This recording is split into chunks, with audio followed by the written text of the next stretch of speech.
దేవుని యందు ప్రియమైన సహోదరి సహోదరులారా, దేవుని ప్రియబిడ్డలారా, మీ అందరికీ దేవుని పవిత్ర నామమున శుభాకాంక్షలు, ప్రభుని ఆశీర్వాదములు అందిస్తూ ఉన్నాను. తపస్సు కాలపు 2వ ఆదివారంలో ప్రవేశిస్తుండగా తల్లి అయిన శ్రీసభ ప్రభు అయిన దేవుడు మన ముందట మన ధ్యానాంశము కొరకై ప్రభు అయిన యేసు దివ్య రూపధారణ సంఘటనను మన ముందు ఉంచుతూ ఉన్నారు. ఆయన దివ్య మహిమను ఒకసారి చూడండి. ఆయన దివ్యత్వం, ఆయన దైవత్వాన్ని ఒకసారి చూడండి, ధ్యానించండి. ఈ శ్రమలు, ఈ కష్టాలు, ఈ దీక్షలు, ఈ ప్రార్థనలు, ఈ ఉపవాసాలు, ఈ దాన ధర్మాలు, ఈ త్యాగాలు, ఇవన్నీ కూడా దేని కొరకు, ఎందుకోసం అంటే, అదిగో ఆ ప్రభు ఏ విధముగా దివ్య రూపధారణ ధరించాడో ఆయన దైవత్వములో మనకి కూడా భాగముంటుంది అని మనము గుర్తించాలి. దేవుని యందు ప్రియమైన సహోదరి సహోదరులారా, ఇక్కడ లూకా శుభవార్త 9వ అధ్యాయము 28వ వచనం ఈ 2 మాటలతో స్టార్ట్ అవుతుంది. చదవండి, 2 మాటలు. ఈ బోధనలు చేసిన పిదప, అయిపోయింది. ఈ బోధనలు చేసిన పిదప. ఏ బోధనలు? ఏ బోధన తెలియదు ఏం చేయాలి? ఏం చేయాలి అది తెలియాలంటే ఈ బోధనలు, ఏ బోధనలు? దాని పైన ఉన్న బోధనలు, అంతే కదా. ఏం తెలివితేటలో ఏంటో. పైన ఏముంది చూడండి, క్రీస్తు అనుచరణ. నన్ను అనుసరింపకోరువాడు తన్ను తాను త్యజించుకొని అనుదినము తన సిలువను ఎత్తుకొని నన్ను అనుసరింపవలను. తన ప్రాణమును కాపాడుకొని చూచువాడు దానిని పోగొట్టుకొనును.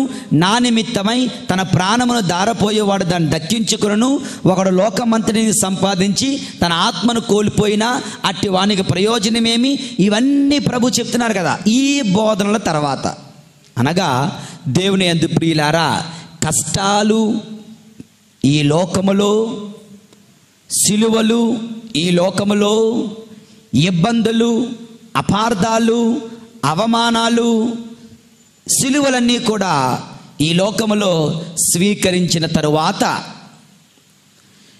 ముండ్ల కిరీటము తరువాత మహిమ కిరీటం, సిలువ తరువాత సింహాసనం, మరణము తరువాత పునరుత్థానం, ఇహలోక జీవితం తరువాత పరలోక శాశ్వత జీవితం, అశాశ్వతమైనటువంటి జీవితము తరువాత శాశ్వత జీవితం ఉంటుంది, ఉన్నది అన్నటువంటి గొప్ప విషయాన్ని ప్రభు తెలియచేస్తున్నారు. దేవుని యందు ప్రియులారా, తన సిలువ గురించి, తన మరణము గురించి, తన తిరస్కరణ, తన నిరాదరణ, తన అవమానకరమైన సిలువ మ్రానులో మరణించడం గురించి బోధించిన తరువాత ఆయన తన దైవత్వాన్ని, తన దివ్య రూపాన్ని ప్రదర్శిస్తున్నారు.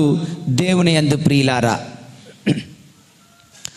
3 శిష్యులను తీసుకొని తాబోరు పర్వతానికి వెళ్ళారు. అక్కడ ఉండి ప్రార్థన చేయండి రా నాయనా అని చెప్పి ఆయన ప్రార్థన చేసుకోవడానికి వెళ్ళారు. ఆయన ప్రార్థన చేస్తూ ఉండగా ఆయన రూపము మారిపోయింది. ఏ చాకలి చలువ చేయ జాలనంత తెల్లగా అతని వస్త్రాలు, అతని ముఖము వెలుగొందుతూ ఉంది. అతని ప్రక్కన మోషే, మరో ప్రక్క ఏలియా దర్శనమిచ్చారు. వాళ్ళు నిద్రపోతున్నారు. నిద్ర లేచి చూసేసరికి వాళ్ళకు కనిపించినటువంటి సీన్ ఇది. వారు మాట్లాడుకున్నారు, 3 మాట్లాడుకుంటున్నారు. ఇంతలో ప్రభు అయిన దేవుడు మాట్లాడుతున్నాడు. ఏమని? ఈయన నా ప్రియ కుమారుడు, ఈయన నేను ఎన్నుకున్నాను, ఈయనను మీరు ఆలకించండి అన్న స్వరం ఒక్కటి మాత్రం వాళ్ళు విన్నారు. దేవుని యందు ప్రియమైన సహోదరి సహోదరులారా, ఇది దివ్య రూపధారణ సంఘటన మనందరికీ తెలిసిందే. ఈ రోజున ఈ యొక్క వాక్యాన్ని ధ్యానిస్తూ ఉండగా కొన్ని విషయాలను మీతో పంచుకోవాలనుకుంటున్నాను. మొట్టమొదటిగా the reasons for his transfiguration. ఆయన దివ్య రూపధారణ ఎందుకు ధరించాడు? కొన్ని కారణాలు చూద్దాం. ఒక 7 కారణాలు. మొట్టమొదటి కారణం, దేవుని యందు ప్రియులారా, యేసు ప్రభువుకు సైతం సిలువ మరణం అతనిని ఒక భయంకరమైనటువంటి స్ట్రెస్ ఫీలింగ్, ప్రెషర్ ఫీలింగ్, ఒక అతను కృంగతీస్తుంది. అతని మనసులో ఉంది, అతనికి సమస్తం కనిపిస్తుంది. ఆ సిలువ మరణం ఎంత భయంకరంగా ఉండబోతుందో. కనుక అతనికి సైతం శక్తి కావాలి. కనుక ఆయన దివ్య రూపధారణ, ఆయన తాబోరు పర్వతం ఎక్కగా అక్కడ పరలోక తండ్రి ఆయనను బలపరుస్తూ ఉన్నాడు. దేవుని యందు ప్రియులారా, ఆయనను బలపరచడానికి ఆ దివ్య రూపధారణ ద్వారా పరలోక తండ్రి తన ఏకైక కుమారుడైన యేసు ప్రభువును బలపరుస్తున్నారు. దేవుని యందు ప్రియులారా, ఇక రెండవది, ఇది కేవలం యేసు ప్రభువుకు మాత్రమే కాదు, శిష్యులకు కూడా. ఎందుకంటే శిష్యులు దేవుని యందు ప్రియులారా ఏ మాటలు అంటున్నారు, ఏం మాటలు విన్నారు? నిన్ను నువ్వు పరిధించుకోవాలి, నువ్వు సిలువను ఎత్తుకోవాలి, నువ్వు మరణిస్తే ఉత్థానమవుతావు, జీవాన్ని పొందుకుంటావు, నువ్వు జీవాన్ని కాపాడుకోవడానికి చూస్తే నువ్వు కోల్పోతావు అన్న మాటల వలన తర్వాత రోజుల్లో రాబోయే పరిస్థితులు, పరిణామాల వలన వాళ్ళకు సైతం ఈ కఠినమైనటువంటి బోధనలు అర్థం కావటం లేదు. వాళ్ళకు సైతం ప్రభు ఆ ధైర్యమును నూరిపోయాలనుకున్నాడు. కనుక వాళ్ళ ముగ్గురిని కూడా ఆయన తాబోరు పర్వతం మీద తీసుకుని వెళ్ళి దివ్య రూపధారణ ధరించాడు. ఒకటి, యేసు ప్రభువుకి ధైర్యము, గొప్ప నమ్మకము, దేవుని చిత్తముతో మమేకమవ్వడం. 2, శిష్యులు ఈ పరమ రహస్యాన్ని అర్థము చేసుకోవడం కొరకు. 3వది, దేవుని యందు ప్రియులారా, మరికొద్ది రోజుల్లో యేసు ప్రభు అప్పగింపబడబోతున్నాడు, అనేక శ్రమలు అనుభవించబోతున్నాడు, ఆయన మరణించబోతున్నాడు. ఏమనుకుంటారు వాళ్ళు? ఇదంతా బూడిదలో పోసిన పన్నీరే, అనవసరంగా ఈయన వెనకాతల వచ్చాం, అనవసరంగా 3 సంవత్సరాలు వేస్ట్ చేసుకున్నాం అంటూ వాళ్ళ విశ్వాసం ఎక్కడ చెదిరిపోతుందో అని భయపడి ప్రభు వాళ్ళకు విశ్వాసము నూరిపోయడం కొరకు ముందుగానే దివ్య రూపధారణను ధరించాడు ప్రభు అయిన యేసు. దేవుని యందు ప్రియులారా, 4వది, ఎందుకు దివ్య రూపధారణ ప్రభు ధరించారు అంటే, కొంతమంది అంటున్నారు, నేను ఎవరినని ప్రజలు అనుకుంటున్నారు అంటే, వాళ్ళు ఏమన్నారు, కొంతమంది మీరు మోషే అని, మీరు ఏలియా అని, మీరు ప్రవక్తల్లో ఒకరని, మీరు బప్తిస్మ యోహాను అని అనుకుంటున్నారు అన్నారు కదా. ఇక్కడ మోషే కనిపించాడు, ఏలియా కనిపించాడు. యేసు ప్రభు మోషే కాదు, మోషే కంటే గొప్పవాడు. యేసు ప్రభు ఏలియా కాదు, ఏలియా కంటే గొప్పవాడు. యేసు ప్రభు స్వయాన పరలోక తండ్రి ఏకైక కుమారుడు. ఈ గొప్ప సత్యం దేవుని యందు ప్రియులారా ఈ దివ్య రూపధారణలో ఆ శిష్యులకు మనందరకు క్లియర్గా అర్థమవుతూ ఉంది. దేవుని యందు ప్రియులారా, ఈ సత్యాన్ని తెలియజేయడం కొరకు. ఐదవ కారణం, బహుశా ఈ దివ్య రూపధారణలో ఆ మోషే, ఆ ఏలియా ఎందుకు వచ్చారు? మోషే మరణించాడు, ఏలియా మరణించలేదు. మోషే మరణించగా, సమాధి చేయగా ప్రభువే ఆ యొక్క శరీరాన్ని దాచేశారు. ఎవరికి మోషే శరీరం ఎక్కడుందో ఎవరికి తెలియలేదు. ఎందుకంటే మోషే చనిపోయిన తర్వాత మోషే శరీరం నాకు కావాలి అంటూ సాతానుడు వచ్చాడు. సాతానునికి మిఖాయేలు దేవదూతకి అక్కడ యుద్ధం జరుగుతుంది. అప్పుడు దేవుడు ఈ యొక్క మోషే శరీరాన్ని దాచేశాడంట. ఎందుకోసం? ఈరోజు ఈ దివ్య రూపధారంలో ఆయన మరలా చూపించడం కొరకు. ఇక ఏలియా మరణించలేదు. ఆయన జీవిస్తూ ఉండగానే ఎలా పరలోకానికి వెళ్ళాడు? అగ్ని రథములతో, అగ్ని గుర్రముల రథముతో ఆయన పరలోకానికి కొనిపోబడ్డాడు. అనగా ఏలియా జీవించిన వారందరికీ నిదర్శనంగా ఉన్నాడు. మోషే మరణించిన వారందరికీ నిదర్శనంగా ఉన్నాడు. అనగా జీవితులకు మృతులకు ఆయనే దేవుడు. ఈయన జీవితులకు ఆయనే దేవుడు. ఏలియాని తీసుకుని వచ్చాడు. మృతులకు ఆయనే దేవుడు. మోషేను తీసుకుని వచ్చాడు. ఈ గొప్ప సత్యం ఈ దివ్య రూపధారంలో ప్రభు తెలియచేస్తూ ఉన్నారు. దేవుని యందు ప్రియులారా, ఇక 6వది, యేసు ప్రభు ముఖము ఎలాగుంది? సిలువపై ఆయన ముఖము చాలా ఘోరాతి ఘోరంగా ఉంది, భయంకరంగా ఉంది. ఆయన ముఖం వైపు చూడడానికి కూడా మనస్కరించడం లేదు. అటువంటి అందవికారంగా తయారు చేయబడిన ముఖము. ఎటువంటి ముఖము? దివ్య రూపధారంలో ఆయన ముఖము కోటి సూర్యుల వెలుగుతో వెలుగొందుతూ ఉంది. ఎందుకంటే వీరందరూ కూడా సిలువలో 2 రోజుల తర్వాత 3 రోజుల తర్వాత చూడబోతున్నటువంటి ఆ ముఖము దివ్య ముఖము, దేవుని ముఖము. ఇక్కడేమో వికారంగా ఉంది. దీనికి ఏదో ఒక లింక్ ఉంది, ఒక కారణం ఉంది అంటూ ఆ శిష్యులు గుర్తించడం కొరకు తన దివ్య ముఖమును, తన దివ్య ధారణను, తన దైవత్వాన్ని ఆయన ప్రదర్శిస్తున్నారు. దేవుని యందు ప్రియమైన సహోదరి సహోదరులారా, ఆఖరిగా దివ్య రూపధారణకు మరొక కారణం ఏమై ఉంటుంది అంటే, ఆ శిష్యులందరూ తెలుసుకోవాలి, రేపటి రోజున నీవు సైతం మరణించి నీవు ఎలాగుండబోతున్నావో తెలుసా?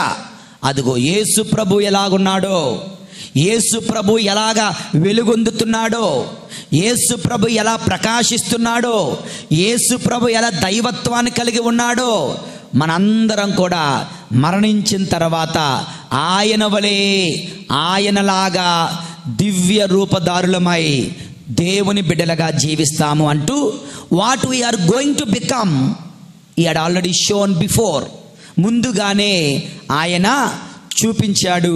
దేవుని యందు ప్రియులారా, బహుశా ఈ కారణాల వలన యేసు ప్రభు ఈ రోజున దివ్య రూపధారణ ధరించడం మనందరం కూడా ధ్యానిస్తూ ఉన్నాం. దేవుని యందు ప్రియులారా, యేషువా వందనం, యేషువా స్తోత్రం, praise the Lord, praise the Lord, praise the Lord, praise the Lord, praise the Lord, praise the Lord. ఈ రోజు ధ్యానాంశంలో మొట్టమొదటిది జనరల్ నాలెడ్జ్. దివ్య రూపధారణ ఎందుకొరకై ఉంటుంది, దానికి కారణాలు ఏమిటి? 7 కారణాలు చూసాం, అయిపోయింది. రెండవ ధ్యానాంశం ఇక్కడ చూడండి. దేవుని యందు ప్రియులారా, యేసు ప్రభుకి శిష్యులు ఎంతమంది? అపోస్తులు ఎంతమంది? గట్టిగా ఎంతమందిని కొండ మీద తీసుకుని వెళ్ళారు? 9 మంది కింద ఉన్నారు, 3 మాత్రమే తీసుకుని వెళ్ళారు. ఏంటి 3 గొప్పతనం? ఈ 3 కూడా ద ఇన్నర్ సర్కిల్ అంటారు. The inner circle of Jesus Christ. తనకు ఆత్మీయులు, తన హృదయానికి దగ్గరగా ఉన్నవాళ్ళు, తనకు బాగా ప్రియమైన వాళ్ళు. ఈ 3 యాయూరు కుమార్తెను జీవముతో లేపునెత్తినప్పుడు ఈ 3 తీసుకుని వెళ్ళారు. తాబోరు పర్వతంపై దివ్య రూపం ధరిస్తున్నప్పుడు వీళ్ళ 3 తీసుకుని వెళ్ళారు. గెత్సెమనీలో శ్రమల పానపాత్రముకు సిద్ధపడుతున్నప్పుడు ఈ 3 తీసుకుని వెళ్ళారు. ఈ 3 యొక్క స్పెషాలిటీ, రెండవ జనరల్ నాలెడ్జ్ పాయింట్ ఈరోజు మీతో పంచుకుంటున్నాను. దేవుని యందు ప్రియులారా, ఎందుకొరకు ఈ 3 తీసుకుని వెళ్ళి ఉంటారు? అనేక కారణాలు ఉన్నాయి. ఇందాక చెప్పిన 7 కారణాల వలె కొన్ని కారణాలు 2 చూద్దాం. మొట్టమొదటిది, ఆ రోజుల్లో లీడర్స్, ముఖ్యంగా బోధకులు ఎప్పుడూ కూడా ఒంటరిగా గడపడానికి ప్రయత్నిస్తూ ఉండేవారు. ఎప్పుడు శిష్యులతో ఉన్న వాళ్ళు ఏకాంతానికి వెళ్ళేవారు. ఆ ఏకాంతానికి వెళ్తున్నప్పుడు అతనికి ముఖ్యమైన వాళ్ళని 2-3 తీసుకుని వెళ్ళేవారు. ఇది అక్కడ అలవాటు. ఆ విధంగా తీసుకుని వెళ్ళి ఉండవచ్చు. నెంబర్ 1. రెండవది, దేవుని యందు ప్రియులారా, ప్రభువుకు సైతం ధైర్యం కావాలి, ప్రభుని బలపరచాలి, ప్రభుని అర్థం చేసుకోవాలి. కనుక అతనికి సపోర్టివ్ కంపానియన్షిప్. యేసు ప్రభువుకే Jesus was also in need of supportive companionship. అర్థమైందా? ఒక్కడే ఏం చేయలేడు. ఒక్కడే ఏం చేసినా కష్టం అవుతుంది, భారం అవుతుంది, బరువు అవుతుంది. దేవుని యందు ప్రియులారా, అటువంటిది యేసు ప్రభు ఈ విధంగా శ్రమల పానపాత్రమును స్వీకరించడానికి సిద్ధపడుతుండగా సపోర్టివ్ కంపానియన్షిప్, ఆయనకు తోడుగా నిలుస్తారని, ఆయన్ను అర్థం చేసుకుంటారని, ఆయన కొరకు ప్రార్థిస్తారని, ఆయనకు చివరి వరకు తోడుగా నిలుస్తారని ప్రభు ఆశించారు. కానీ ఉన్నారా? లేరు, పారిపోయారు. ఒక్కడు మాత్రం ఉన్నాడు. ఎవరతను? యోహాను. దేవుని యందు ప్రియమైన సహోదరి సహోదరులారా, ఇక మూడవది, దేవుని యందు ప్రియులారా, ప్రియమైన సహోదరి సహోదరులారా, ఇక అనవసరమైనటువంటి పుకార్లు బయటికి వెళ్లకుండా, ఓకే, ప్రభు దివ్య రూపధారణ ధరించారు, దాని పరమార్థం మాకు తెలుసు, ప్రభు మరణించారు, కానీ ఆయన దైవత్వాన్ని మేము చూసామంటూ సాక్ష్యం ఇవ్వడానికి బహుశా వీళ్ళు 3 తీసుకుని వెళ్ళి ఉంటారు. కానీ వీళ్ళ 3 యొక్క స్పెషాలిటీ ఏంటో తెలుసా? ఈ 3 కూడా ఫస్ట్ ఉన్నారు. దేంట్లో ఫస్ట్? పేతురు గారు, ద ఫస్ట్ పోప్. పేతురు గారు ద ఫస్ట్ పోప్, పరిశుద్ధ పాపు గారు, లీడర్ ఆఫ్ ది అపోజల్స్. కనుక ఆయన తీసుకుని వెళ్ళారు. జేమ్స్, యాకోబు గొప్పతనం ఏంటో తెలుసా? ద ఫస్ట్ మార్టర్, మొట్టమొదట ప్రభువు కొరకు తన రక్తాన్ని చిందించినటువంటి అపోస్తులుడు. ప్రభువు కొరకు మొట్టమొదట మరణించాడు, తన రక్తాన్ని చిందించాడు. కనుక ఆయన్ను ప్రభు తీసుకుని వెళ్ళి ఉంటారు.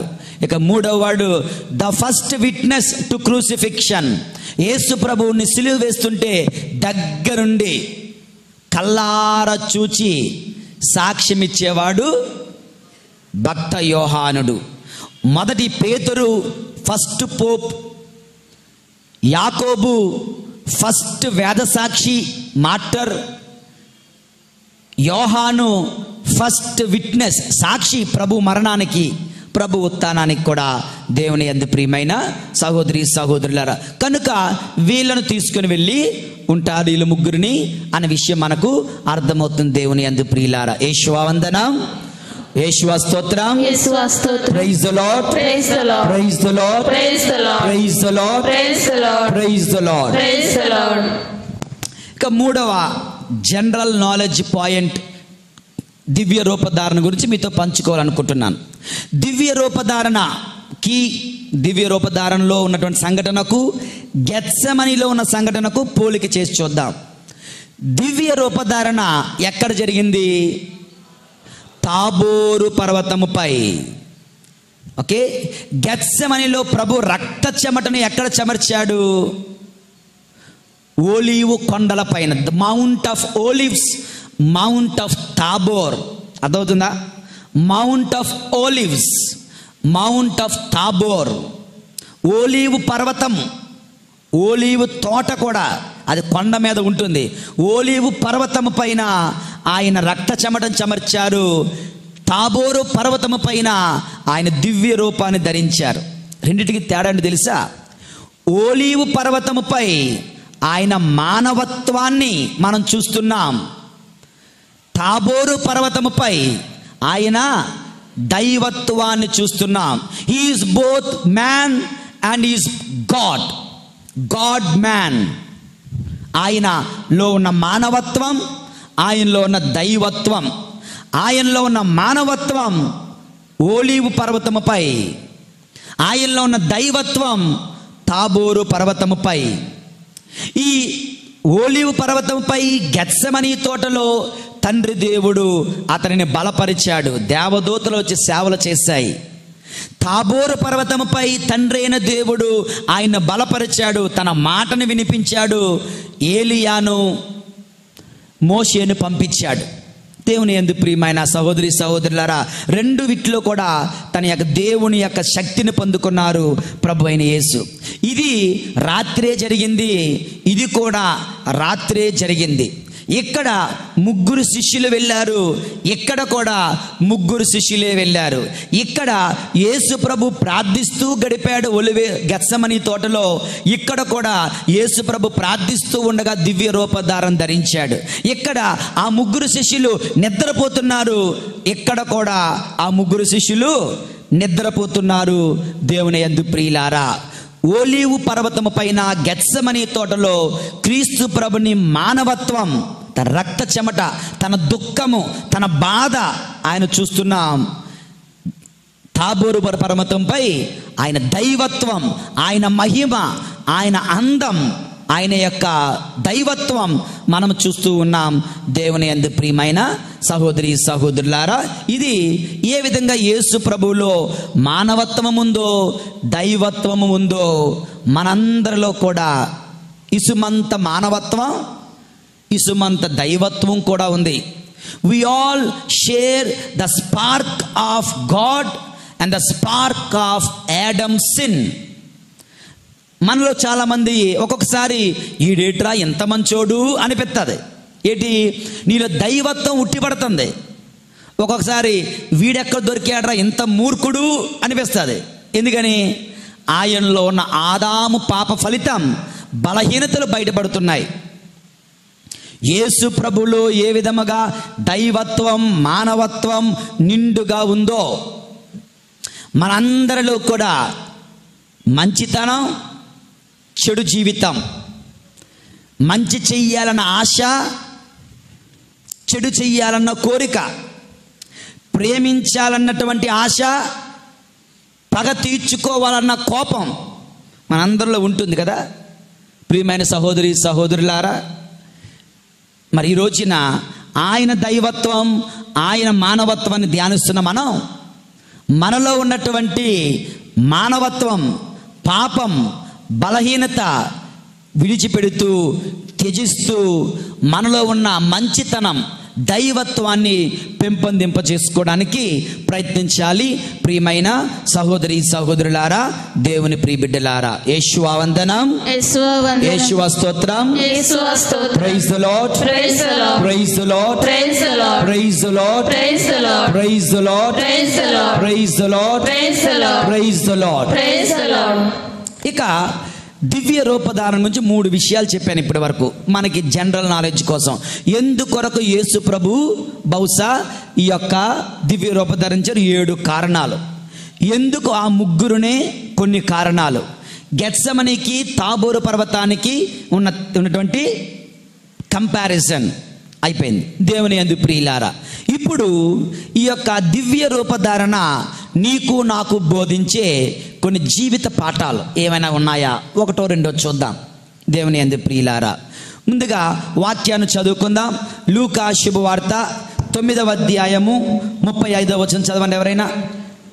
లూకా శుభవార్త 9వ అధ్యాయము 35వ వచనం. ఆ మేఘము నుండి ఒక వాణి ఈయన నా కుమారుడు, ఈయన నా ప్రియమైన కుమారుడు, నేను ఎన్నిక చేసుకొనిన వాడు, ఈయనను ఆలకింపుడు అని వినిపించెను. దేవుని యందు ప్రియులారా, పరలోక తండ్రి అంటున్నాడు, ఈయన నా ప్రియ కుమారుడు, నేను ఎన్నిక చేసుకొనిన వాడు, ఈయనను ఆలకించండి, ఈయనను ఆలకించండి, ఈయనను ఆలకించండి. అర్థమైందా? నిద్రపోవద్దు, నిద్రపోవద్దు, నిద్రపోవద్దు, దిక్కులు చూడొద్దు, శోధనలు గురి కావద్దు, ఈయనను ఆలకించండి అంటున్నాడు. దేవుని మాటను, తన కుమారుని మాటను ఆలకించమని ప్రభు కోరుతున్నారు. దేవుని యందు ప్రియమైన సహోదరి సహోదరులారా, ఓ చిన్న సంఘటన మీతో పంచుకుంటాను. ఒకానొక రోజున ఒక గ్రూప్ ఆఫ్ ట్రావెలర్స్, ప్రయాణికులందరూ కూడా ఒక సిటీలోంచి ప్రయాణం చేస్తూ ఉన్నారు. వారి మధ్యలో ఒక ట్రైబల్ మ్యాన్, కొండ జాతి వాసుడు ఒకడు ఉన్నాడు అనమాట. కొండ జాతి వాడు ఎప్పుడు కూడా అడవుల్లో ఉంటుంటాడు కదా, పక్షులు కోతలు వింటుంటాడు, జంతువులతో ఎక్కువ సహవాసం చేస్తూ ఉంటాడు. అటువంటి వ్యక్తి కూడా వీళ్ళతో పాటు ప్రయాణం చేస్తూ ఉన్నాడు. ఈ యొక్క అక్కడ సిచ్యువేషన్ ఎలా ఉందంటే, అందరు కారు హార్న్స్, బస్సు హార్న్, లారీల యొక్క సౌండు, ఇకపోతే మనుషుల యొక్క మాటలు గందరగోళంగా గజిబిజిగా ఎంతో గొడవగా ఉంటూ ఉంది. ఎంత గొడవలో, ఎంత సౌండ్ పొల్యూషన్లో ఈ కొండవాడు అంటున్నాడు, ఈ ట్రైబల్ మ్యాన్ అంటున్నాడు, అందరం ఆగండి, నేను ఒక పిచ్చుక, క్రికెట్ అంటారు ఇంగ్లీష్లో, పిచ్చుక, చిన్న పిట్ట, ఒక పిచ్చుక మూలుగుతుంది, ఏడుస్తుంది, నేను వినగలుగుతున్నాను అన్నాడట. ఏంటి, ఒక పిచ్చుక మూలుగుతుందా, ఏడుస్తుందా, అరుస్తుందా, నువ్వు వింటున్నావా? మాకు వినిపించట్లేదే, నాకు వినిపిస్తుంది, అందరూ జాగ్రత్తగా ఆలకించండి, నాకు వినిపిస్తుంది అంటూ ఆయన ఎక్కడైతే ఆ సౌండ్ వస్తుందో ఆ సౌండ్ వైపు నిదానంగా నడవడం మొదలుపెట్టాడు. ఆ రోడ్డు పక్కన ఒక చిన్న తోట ఉంది, పార్క్ ఉంది.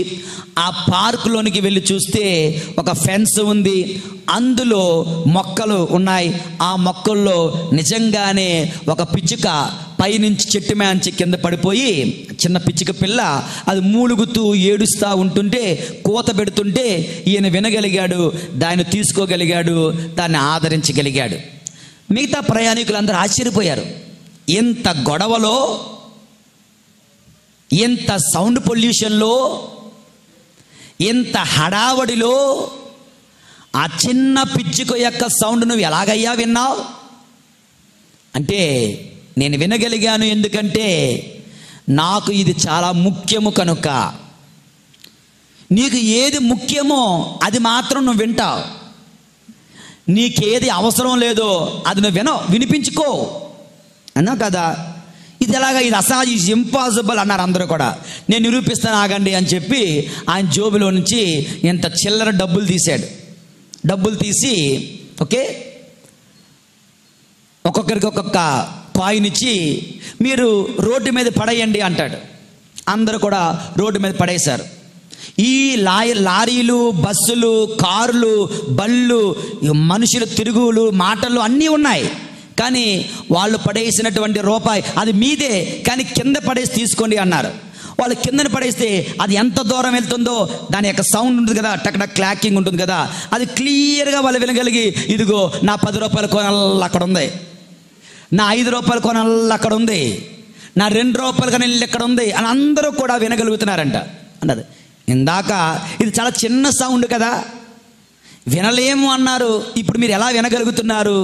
ఎందుకంటే అది నాది, అది నాకు కావాలి, అది నాకు ఇంపార్టెంట్ అనుకున్నప్పుడు మన చెవులు, మన దృష్టి, మన మనస్సు అందు మీద ఉంటుంది.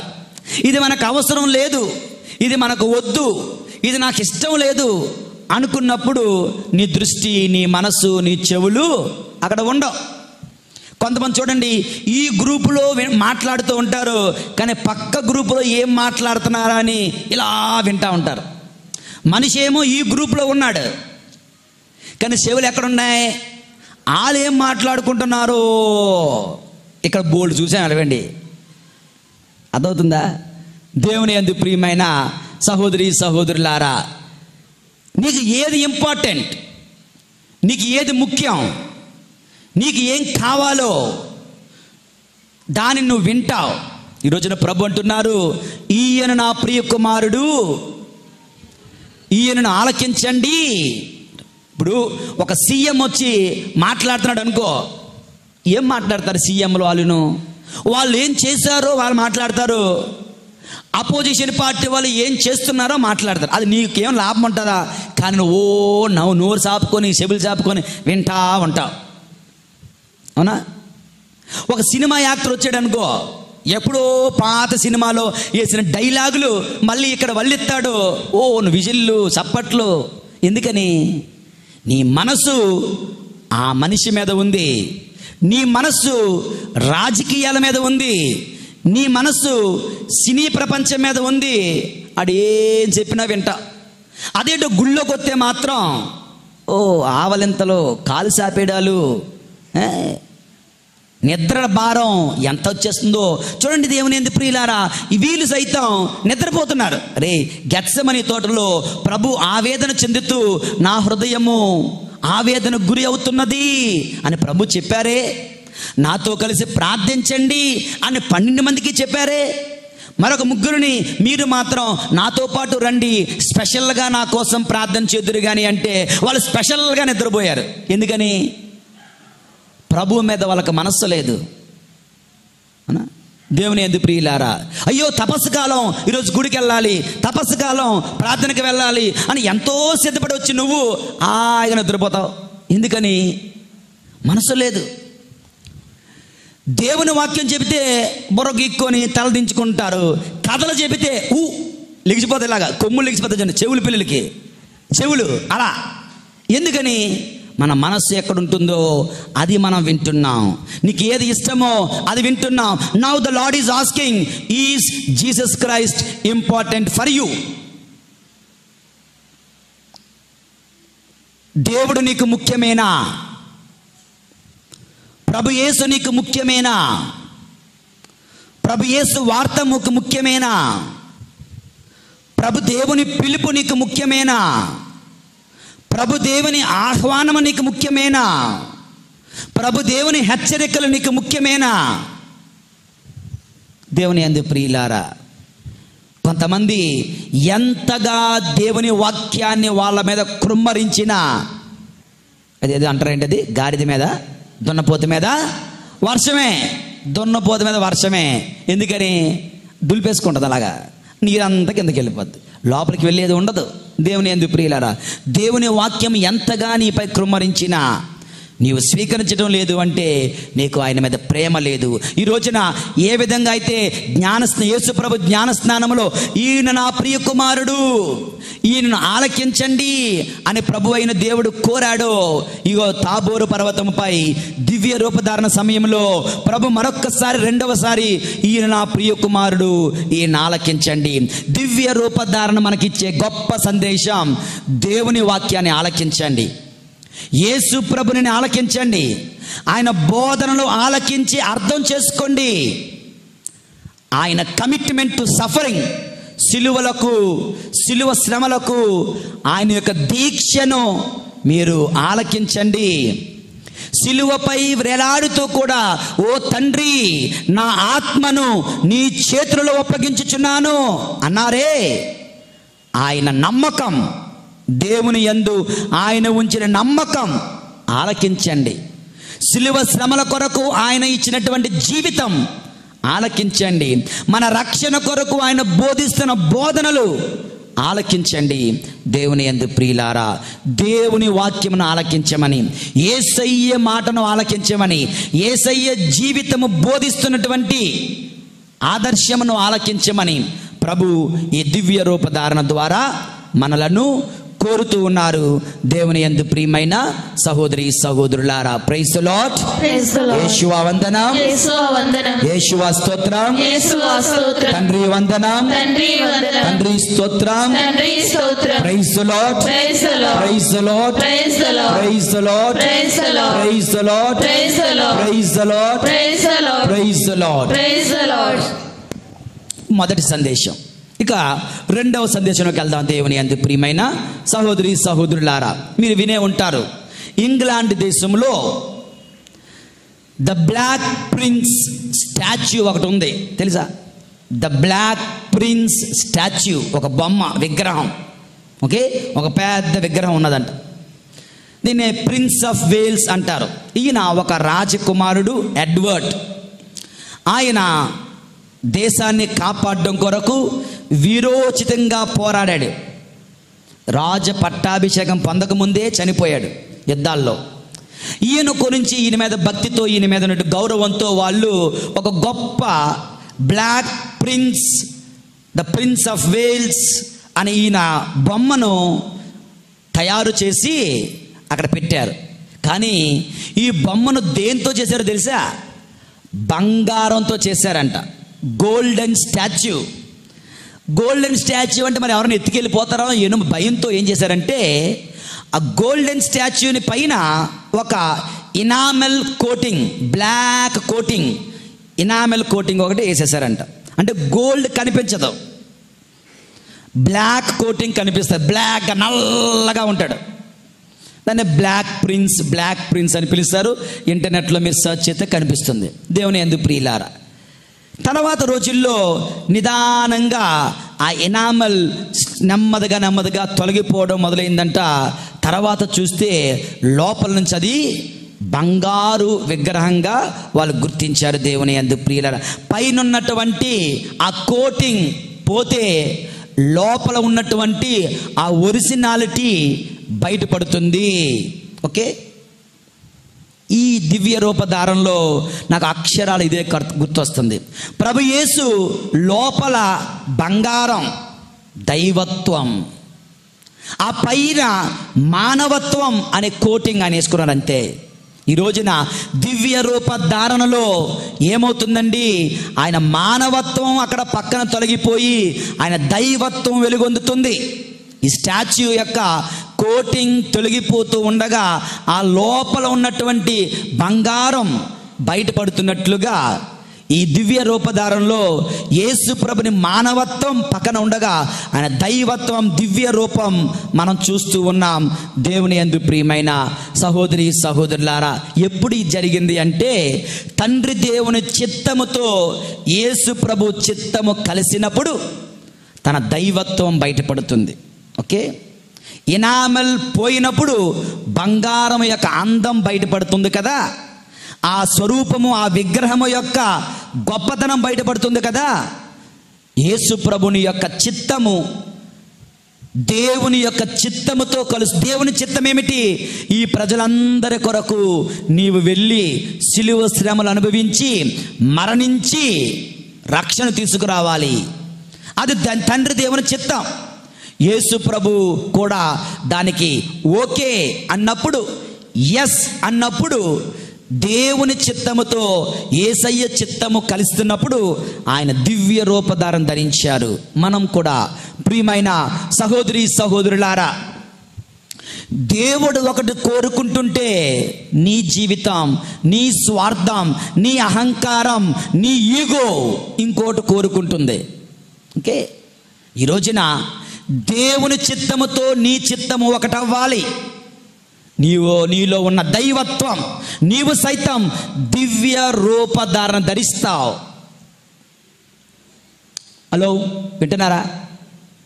ఎప్పుడైతే, ఎంతవరకు అయితే మన యొక్క ఇష్టాలు, మన యొక్క చిత్తము దేవుని చిత్తముతో ఒకటి కాదో నువ్వు అలాగే ఉంటావు. మట్టి మనిషిలాగా ఉంటావు, బ్లాక్ ప్రిన్స్ లాగా ఉంటావు, విలువ లేనివాడిలాగా ఉంటావు, పనికి రానివాడిలాగా ఉంటావు, మూర్ఖుడిలాగే ఉంటావు, అహంకారిగానే ఉంటావు.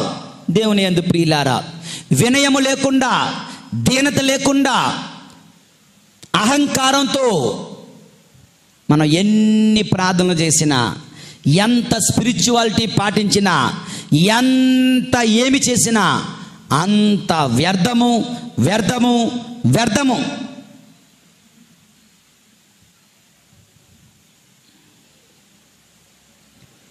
దివ్య రూపధారణ మనకు నేర్పిస్తున్న రెండవ పాఠం, యేసు ప్రభు చిత్తము దేవుని చిత్తముతో ఎలా కలిసిందో, ప్రజల రక్షణ కొరకు, మానవ రక్షణ కొరకు మనందరి చిత్తము, మనందరి ఇష్టాలు, మనందరి అభీష్టాలు దేవుని అభీష్టంతో, దేవుని ఇష్టముతో ఐక్యమవ్వాలి.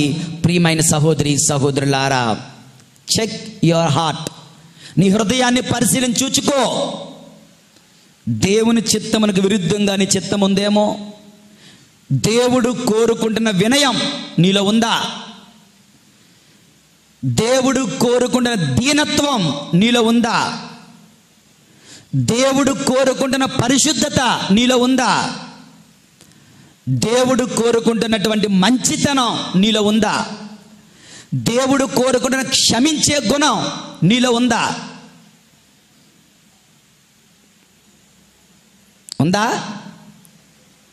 హలో, ఎక్కడికో వెళ్ళిపోయినట్టున్నారే. ఉందా? ఉండాలి. అలా ఉన్నప్పుడు దేవుని యందు ప్రియులారా మనం సైతం యేసు ప్రభువులాగా దివ్య రూపధారణ ధరించగలుగుతాం. మనలో ఉన్న దైవత్వం ఉట్టిపడుతుంది, బయటపడుతుంది. దేవుని యందు ప్రియమైన సహోదరి సహోదరులారా, దేవుని స్వరమును విను, మొదటి సందేశం. దేవుని చిత్తముతో ఐక్యమవు, రెండవ సందేశం. యేషువావందనం. Praise the Lord, praise the Lord, praise the Lord, praise the Lord, praise the Lord, praise the Lord, praise the Lord, praise the Lord, praise the Lord, praise the Lord, praise the Lord. Praise the Lord. చిట్ట చివరిది ఒక్క విషయం చెప్పి ముగిస్తాను. The mask అనే ఒక cinema ఉంది, తెలుసా? ద మాస్క్ అనే సినిమా. దానికి యాక్చువల్గా దానికి ఒక స్టోరీ ఉంది. ఆ యాక్చువల్ స్టోరీ ఏంటంటే, రాకీ డెన్నిస్ అనే ఒక కుర్రవాడు ఉన్నాడు. 16 సంవత్సరాల వయసు వచ్చేసరికి అతనికి ఒక ఘోరమైన జబ్బు వచ్చింది. జాతర వినని అందరూ, ఒక జబ్బు వచ్చిందంట. ఏంటి జబ్బు యొక్క స్పెషాలిటీ ఏంటి? రేర్ డిసీజ్, ఎవరికి ఎక్కడ కని విని ఎరుగని ఒక జబ్బు అట. ఆ జబ్బు యొక్క ఇదేంటంటే, ఈ తల ఉంటుంది చూడండి, ఈ తలలో ఉన్నటువంటి ఎముకలు సామాన్యం కన్నా అసాధారణంగా ఎదిగిపోతాయి. అంటే పెద్ద తల, పెద్ద ఎముక అయిపోద్ది. ఇది ఇవన్నీ కూడా. సో బుర్ర ఎంత ఉంటుంది, తలకాయ ఇంత, మనిషి మామూలుగా ఉంటాడు, తలకాయ మాత్రం ఇంత ఉంటుంది. ఆ యొక్క జబ్బు యొక్క స్పెషాలిటీ, అది లక్షణం. Unusual growth in the skull bones.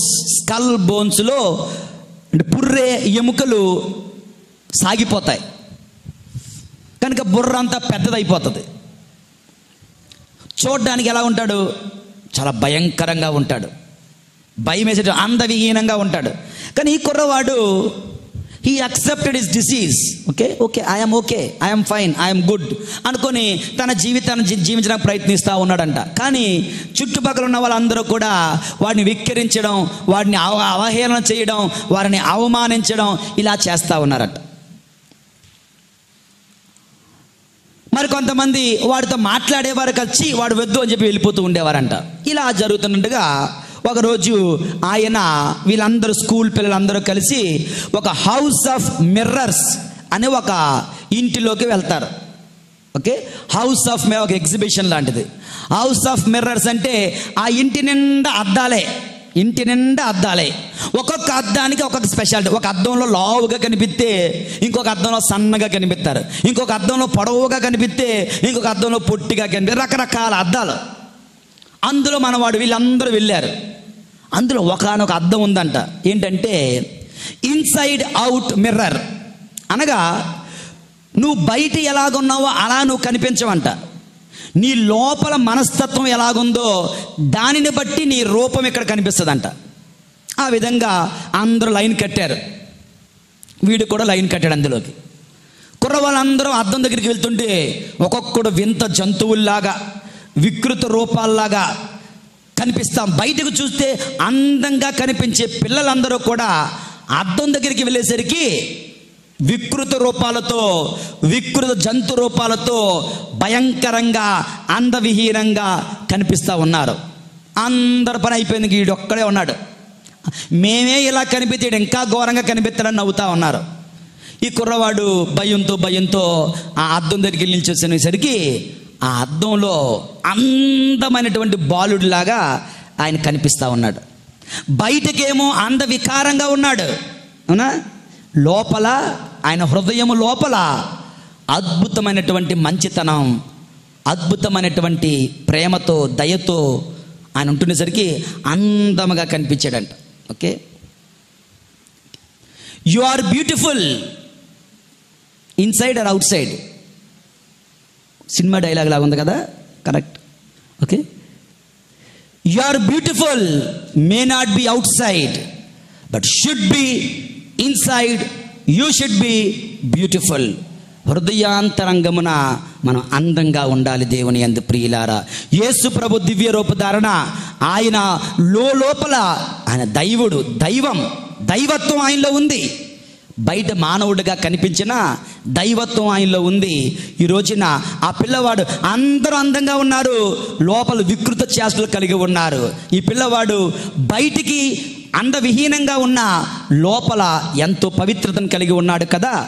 దివ్య రూపధారణ పండుగ లేదా దివ్య రూపధారణ వాక్యము, ఈనాటి సందేశము, ఈ తపస్సు కాల సందేశము మనకేమిటంటే ఈ 40 రోజుల పాటు శారీరక అందం కొరకు కాకుండా ఆత్మీయ అందము, ఆత్మీయ శుద్ధి, ఆత్మీయ పరిశుద్ధత, దాని కొరకు ప్రయత్నించమని, ప్రయాసపడమని కోరుతున్నారు. ఈ ఉపవాసాలు, ఈ దాన ధర్మాలు, ఈ ప్రార్థనలు ఎందుకండి అంటే రూపాంతరం చెందడం కొరకు, హృదయాన్ని అందంగా చేసుకోవడం కొరకు, హృదయాన్ని పవిత్రం చేసుకోవడం కొరకు, దేవుని సన్నిధిలో అందముగా, పవిత్రంగా, నిర్మలముగా జీవించడం కొరకు దేవుని యందు ప్రియమైన సహోదరి సహోదరులారా.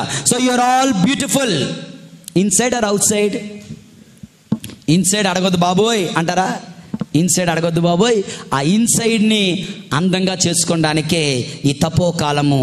ప్రియమైనటువంటి సహోదరి సహోదరులారా, ఆత్మీయ అందము, ఆత్మీయ శుద్ధి, ఆత్మీయ పరిశుద్ధత మనకివ్వమని ఈ దివ్య రూపధారణ వాక్యము మనకు నేర్పిస్తుంది. దేవుని యందు దేవుని స్వరాన్ని విందాం, దేవుని చిత్తముతో ఐక్యమవుదాం, దేవుని వలె ఆత్మ అందము కలిగి జీవిద్దాం.